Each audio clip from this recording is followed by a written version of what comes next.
think it's time we blow this scene. Get everybody in the stuff together. Okay, 3, 2, 1, let's jam.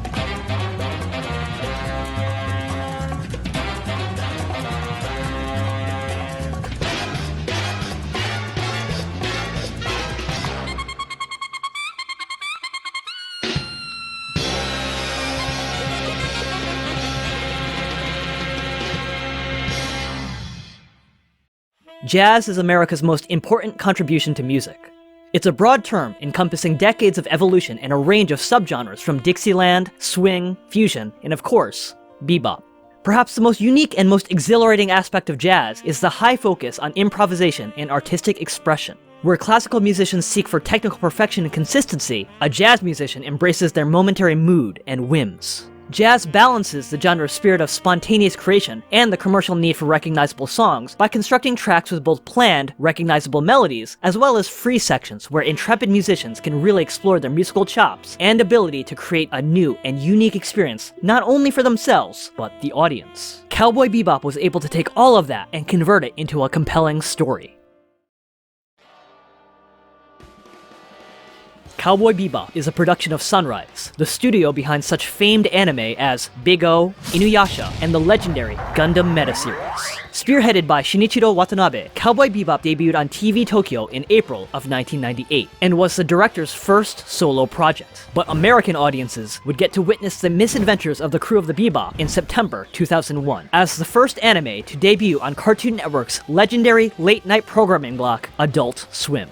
Cowboy Bebop was a fusion of a bunch of different movie and TV genres, from sci-fi space opera, thriller, to John Woo's heroic bloodshed gangster movies. But most prominently, Bebop was steeped in film noir tropes and, as the title would suggest, cowboy western sensibilities. What is Cowboy Bebop? Well, let's start with what Cowboy Bebop is not. It's not whatever this reporter thought it was. This blunder in summing up Cowboy Bebop is so legendary, it became the trope namer for such cases of blatantly wrong reporting for the media. Cowboy Bebop was a streamlined set of 26 episodes, centered on Spike, Jet, Faye, Edward, and Ein, a misfit crew of bounty hunters traveling the solar system on their ship, the Bebop. Cowboy Bebop is a fast-paced series, mainly consisting of standalone episodes. But, as the series goes on, we slowly expose the layers of our heroes, and find a cast of sad and broken people, surviving without real thought of the future, while desperately trying to escape their past. People just improvising their lives moment to moment, the only way they know how.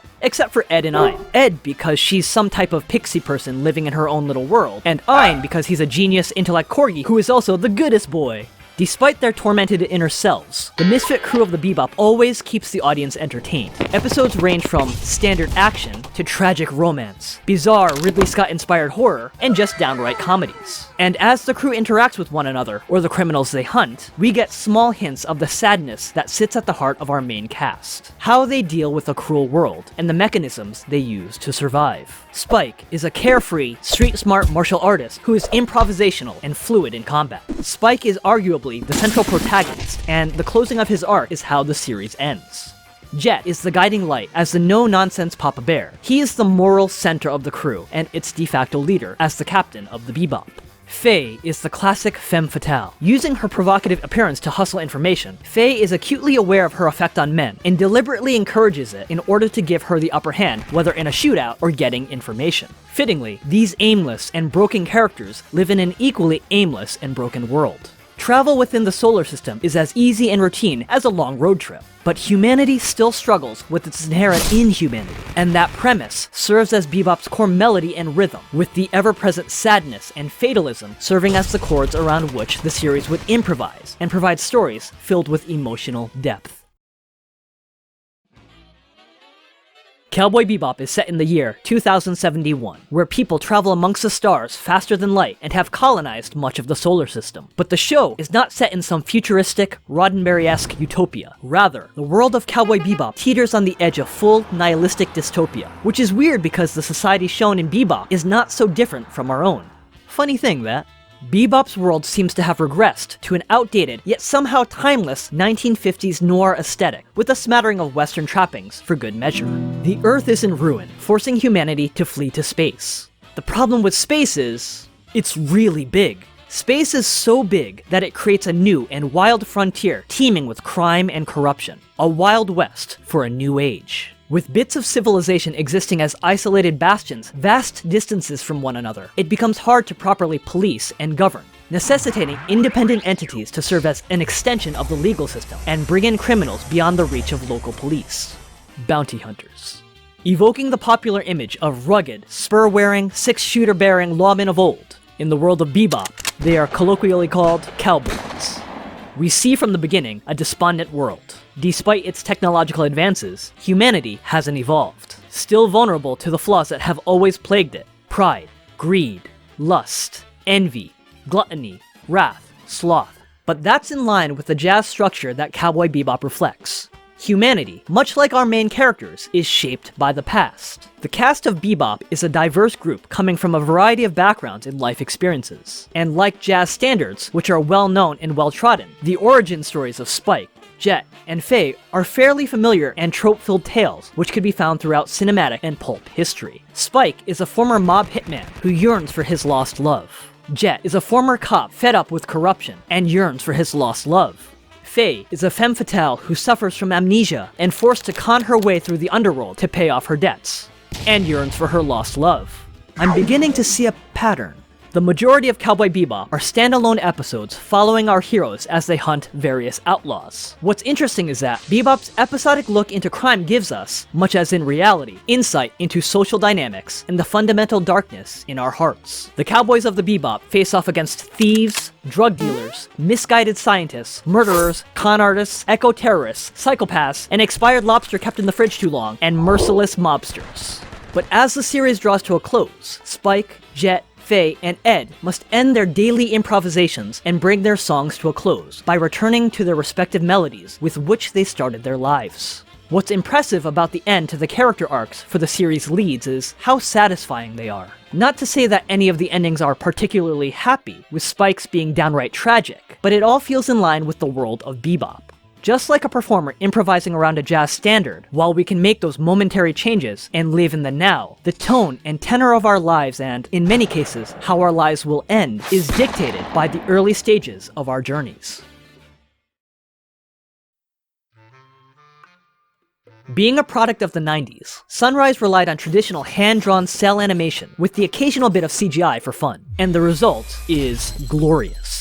The world in which our heroes live and interact is beautifully portrayed. The cities and towns that Spike, Jet, and Faye visit are rendered in amazing detail. The scenery of Bebop shows that human society was able to rebuild and is still able to create big and indeed thriving cities. But those cities are also filled with dirt, graffiti, and of course, human vice. Bebop very rarely shows these glory shots of human civilization in 2071, instead only showing scenes of beautiful, opulent, or technologically advanced architecture when our main characters brushed against elite society. Those in society who were still able to finance a luxurious lifestyle despite the desolation of the cradle of humanity. More often, we are shown dark and dreary back alleys, smoky dive bars, and slums. Rightfully so, since our cowboys must delve into the heart of crime in their search for a bounty, and crime thrives amongst populaces without hope, with those segments of society relegated to the outskirts and ignored. And there, we see not much has changed for the underclass.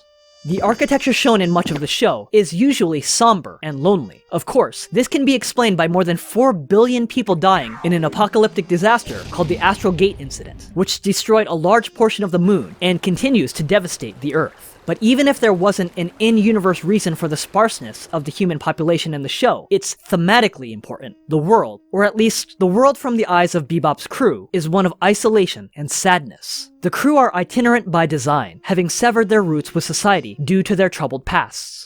They are alone. What makes Cowboy Bebop's characters stand out is that everyone shown on screen, from the main cast to their episodic bounties to one-off background characters, are given unique features, making them feel like individuals in a real, albeit crazy, world. But of course, the main cast are given the most love and care in terms of artistic expression.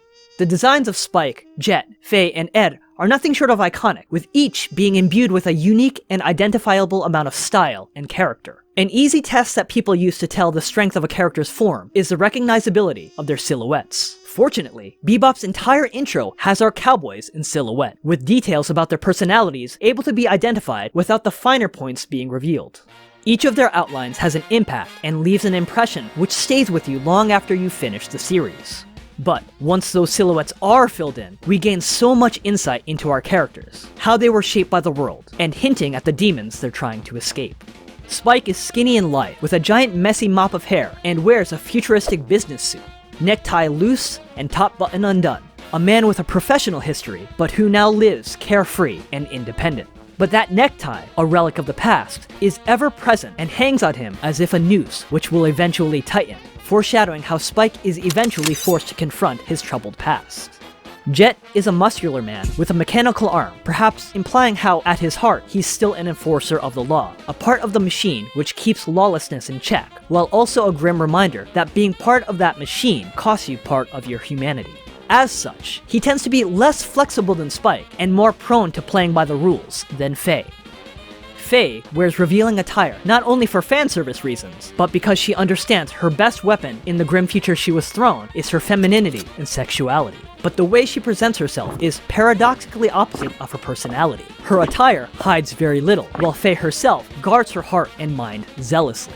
As for Ed, she's shown as a malproportioned, lanky child whose facial details are perhaps the most dynamic and cartoonish of the four. Ed moves in strange ways, similar to a mime or interpretive dancer, giving us a character who is clearly in her own world. A world free from care for societal expectations. Ed is therefore the happiest of the bunch. So much about the soul and motivation of our characters and the world they inhabit is conveyed through visual storytelling, which shows that, while a lot of post hoc symbolic meaning and characterization attributed to design choices is being done, at the very least, a lot of thought and care went into the artistic decisions of the show, allowing for rich and diverse interpretations, creating a series which is eminently rewatchable. But there's one more aspect which completes Cowboy Bebop's visual trifecta: the color palette. Being an action series with plenty of spaceships and gunfights, you'd expect the show to be exceptionally colorful. And that's often true. Bebop indeed makes use of the entire color spectrum to tell amazing and fun stories, which keep us wanting more. I mean, just look at the opening. It's a feast of color and style. The artists really played with a lot of ways to manipulate color to create tone. This served a bunch of stylistic purposes, the most obvious being that it looks really cool.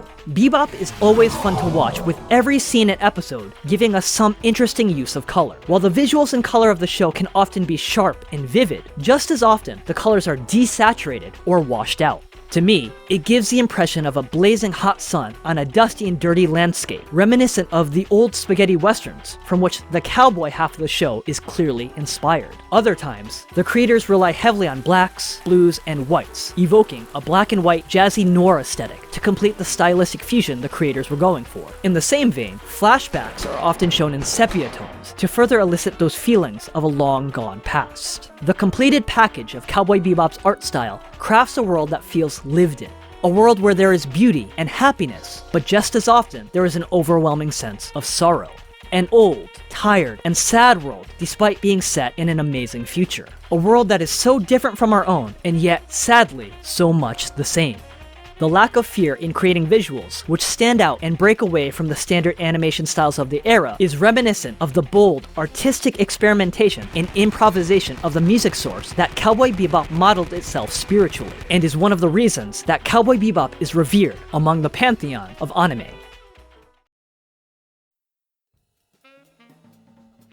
Alright, Space Cowboys, let's do an experiment. When I say Cowboy Bebop, what's the first thing your mind does? If you're like me, here's what popped into your head. Every damned time. The soundtrack for Cowboy Bebop was crafted by seasoned composer Yoko Kanno and performed by her group, the Seatbelts. While Kanno had done TV work before, including work on well-known anime Macross Plus and Vision of Escaflowne, it was her work on Bebop that would propel her into one of the most well-known names in the anime music scene. I talk about music a lot in these analyses because music and sound so dramatically influence our absorption and interpretation of media.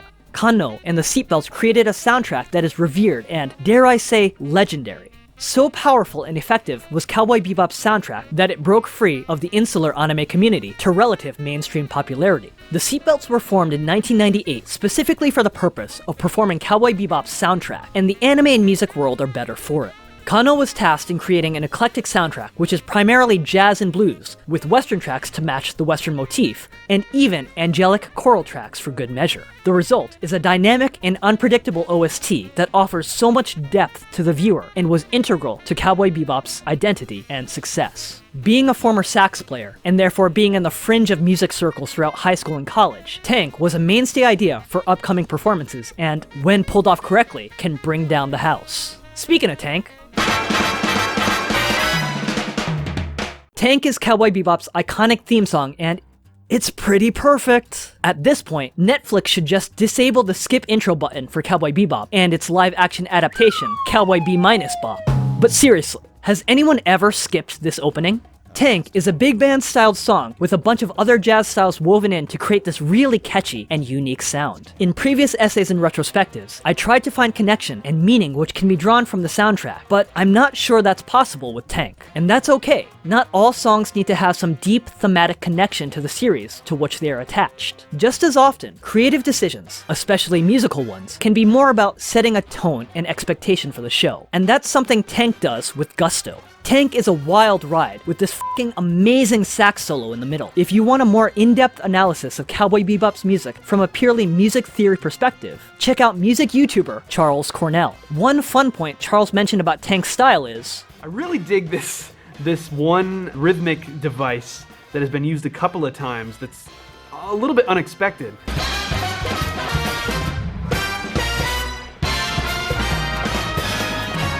That is so sick. Okay, so like, I don't know, in my mind anyways, I'm expecting it to go. It's a fairly common rhythmic thing and melodic thing to sort of wrap up a phrase, right? But here, we let that silence just pull a little bit more, and we get this bang. And the fact that it just drops right on the downbeat and then goes. I think that hesitation there, where you're almost not expecting it, the hesitation of just being like, ba ba da, bang! It's so sick! it just goes to show how unexpectedly cool Cowboy Bebop is in all the facets of the show's design. Kanno herself explained the development of Bebop's soundtrack, specifically Tank, in a 2014 interview with Red Bull Music Academy. The seats for that score were sung in middle school and high school when I was a member of the brass band. I'm not sure how it is nowadays, but back then all the songs kids were taught weren't at all cool, so I made and performed originals. But a part of me was always frustrated because I couldn't understand why everybody else was content playing the uncool music. I wanted to play brass music that shook your soul, made your blood boil, and made you lose it. This yearning became Tank. Tank's stellar musical style was complemented by visuals reminiscent of 60s Technicolor psychedelic noir like Paul Newman's Harper or James Bond flicks. All of this tells us that the episode and series Tank leads into is going to be one heck of an exciting watch with lots of complex moving parts. Basically, rule of cool. The vocal track, The Real Folk Blues, closed out most of the series except for 2 episodes, one of which was the second of the 2-part series finale, ironically called The Real Folk Blues. If Tank was more about the vibe and less about meaning, then The Real Folk Blues is a combination of tone and meaning. As with the other songs of the soundtrack, The Real Folk Blues was created specifically for Bebop, and that's reflected in the lyrics, which broadly touch on the struggles and sadness which rest in the hearts of the main cast, but very directly reflect Spike's philosophy and tragic life journey. The loss of his love, his sad attempts to move on while always haunted by the ghosts of the past, reconciling the fact that he's fundamentally a good person, but also that he's fundamentally a morally reprehensible person who killed at the behest of others. And ultimately, that wading through the muck and moral ambiguity of life isn't so bad because life is short and we'll all be dead soon enough. So what does it really matter? The Real Folk Blues oozes the sorrow that saturates the world of Cowboy Bebop. I quickly want to mention the lesser-known companion piece to The Real Folk Blues, called See Ya, Space Cowboy. See Ya Space Cowboy is an alternate take of the real folk blues with redone lyrics. Played in the series finale as Spike sets off to face the past he'd spent so long running from, See Ya Space Cowboy was a great way to end the series. While still a blues song filled with sadness, See Ya Space Cowboy is, in its own way, a more positive and hopeful song than its predecessor. If the real folk blues is about Spike living in regret for his lost love, See Ya Space Cowboy is about Spike finally being ready to face death, knowing that on the other side he'll be truly reunited with said love. Because true love can't be extinguished and shines eternal. Truth be told, I prefer See Ya Space Cowboy to the real folk blues. Whereas the vocals of Ma Yamane in the real folk blues feels very matter-of-fact, aggressive, and filled with a bit of fire and anger as Spike struggles with the issues weighing down his soul. See Ya Space Cowboy has a more laid-back, softer, and resigned vibe reflecting Spike's own resignation to confront his past. Yamane's vocals in See Ya Space Cowboy feel a bit smokier, sexier, with a greater sense of mourning. Also, See Ya Space Cowboy just swings a bit harder, with a stronger delay on the downbeats, and the trumpets getting that sexy, raunchy sound that I really love in my jazz. God, this soundtrack is amazing.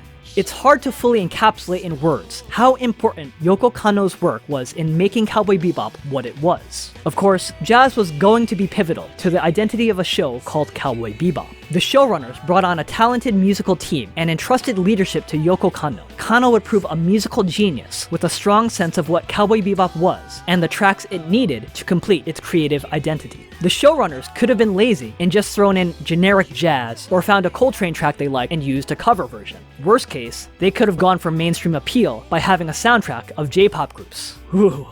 Thankfully, they didn't, as J-pop ages and becomes quaint or cringe. But the jazzy soundtrack Yoko Kanno crafted is, and so the series which used it, timeless.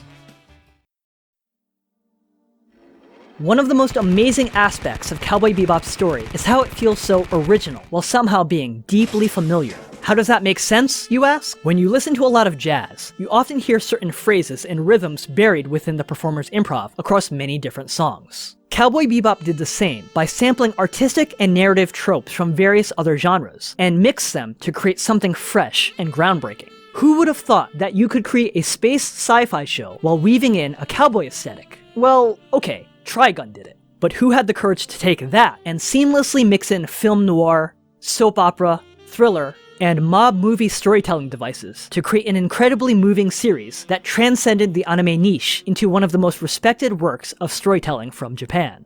Apparently, only Cowboy Bebop. Let's look at Spike. At his most basic, Spike is a mobster from the heroic bloodshed genre that defined John Woo and Chow Yun-fat. Heroic bloodshed can be roughly defined as genre invented by Hong Kong action cinema, revolving around stylized action sequences and dramatic themes such as brotherhood, duty, honor, redemption, and violence that has become a popular genre used by different directors worldwide. Protagonists in these films are often good-willed criminals, typically triad members, hitmen, or thieves with a strict code of ethics, which in some cases leads to the betrayal of their employers and the saving of many intended victims. Pistols and submachine guns are frequently utilized by the heroes due to the light weight they provide, enabling their wielders to move more quickly. They are frequently dual-wielded. The heroes are extremely agile and implement rolls, dives, slides, and falls while they duel, making for a graceful ballet-like performance in the midst of gunfire. Heroic bloodshed films often end on a downbeat or tragic note, with the main heroes either dead, arrested by the police, or severely incapacitated. Those few paragraphs essentially outline Spike's entire arc. But if the core of Spike is in the genre of heroic bloodshed, then the creative staff behind Cowboy Bebop's development were able to riff off that notion of noble outlaw, opening up new storytelling avenues without being jarring, because the through line of tropes, tone, and ideas are still echoed from Spike's base as a heroic bloodshed protagonist. Spike's heroic bloodshed roots very naturally frame him as the warrior of the crew. While the main trio are all capable in a fight, Spike is in his element in combat. This ties back to a lot of Asian mob movies, or even things like Yakuza members in reality. Despite being criminals, many members of organized crime see themselves as warriors. This noble outlaw warrior paradigm manifests in how Spike views the world and his time in it. And this provided a way to fuse in, or riff on, tropes from other Eastern media. On a micro level, we see Bebop referencing Hong Kong cinema, with Spike's fighting style mirroring Bruce Lee's. Spike trains in Jeet Kune Do, and even references Bruce's most famous quote. Now water can flow, or it can crash. Be water, my friend. It's not about strength or power. You gotta be fluid. Huh? You have to be like water. This road opened the door to further cross-genre expansion with blaxploitation characters and tropes, thanks to Bruce Lee's work with Kareem Abdul-Jabbar. On a macro level, Spike's life philosophy is very much in the mold of Eastern warriors, like the samurai, and plays into classic samurai ideals and tropes. The Hagakure is an 18th century treatise on Bushido, or the way of the warrior. One of the most famous concepts from the Hagakure is that a samurai should live as if they're already dead. The Hagakure posits, even if it seems certain that you will lose, retaliate. Neither wisdom nor technique has a place in this. A real man does not think of victory or defeat. He plunges recklessly towards an irrational death. By doing this, you will awaken from your dreams. This closely mirrors Spike's final charge in the last episode of the series. He mentions several times throughout the show that he isn't sure if he's awake or dreaming, alive or dead. I felt like I was watching a dream I'd never wake up from. Before I knew it, the dream was all over. What are you going to do? Just throw your life away like it was nothing? I'm not going there to die. I'm going to find out if I'm really alive. I have to do it, Faye.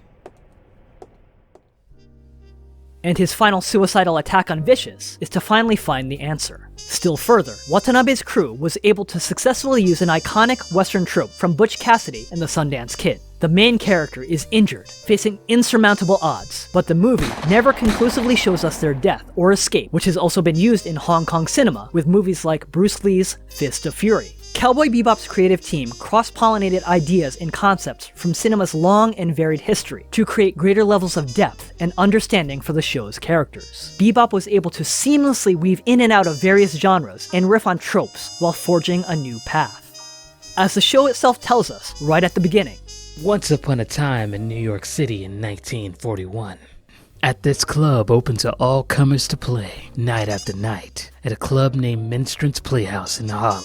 They play jazz sessions competing with each other. They are sick and tired of the conventional big-style jazz. They're eager to play jazz more freely as they wish then. In 2071, in the universe, the bounty hunters who are gathering in the spaceship Bebop will play freely without fear of risky things. They must create new dreams and films by breaking traditional styles. The work, which becomes a new genre itself, will be called Cowboy Bebop.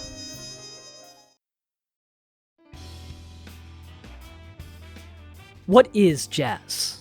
Bold, experimental, risky, timeless. If that can be said of jazz, then it certainly applies to Cowboy Bebop.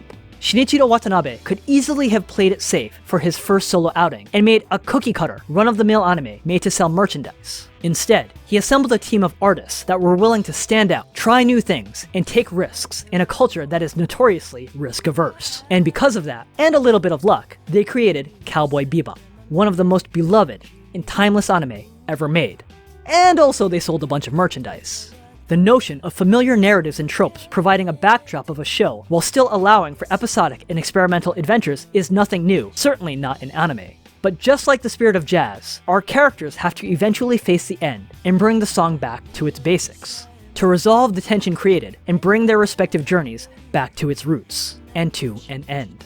Ultimately, stating that you can't really escape your past as, even when you're not directly confronting your trauma, those chords and riffs necessarily permeate and influence any improvisation you attempt. And that, more than anything, made Bebop resonate with viewers. None of us can understand what it means to travel the solar system hunting bounties. Most of us don't have the experience of being a former mob hitman, a betrayed police officer, or an amnesiac thrown into a frightening future. But we can all understand the struggle of having troubled pasts and know what it's like living day to day, trying to not think of anything beyond the now. It's natural, it's human, And that is the emotional connection which helped us empathize and fall in love with these characters and their worlds. Ultimately, Cowboy Bebop managed to capture the soul of jazz, that ability to craft and shape mood and atmosphere in new and unexpected ways, and turn it into one of the most revered and beloved anime of its era.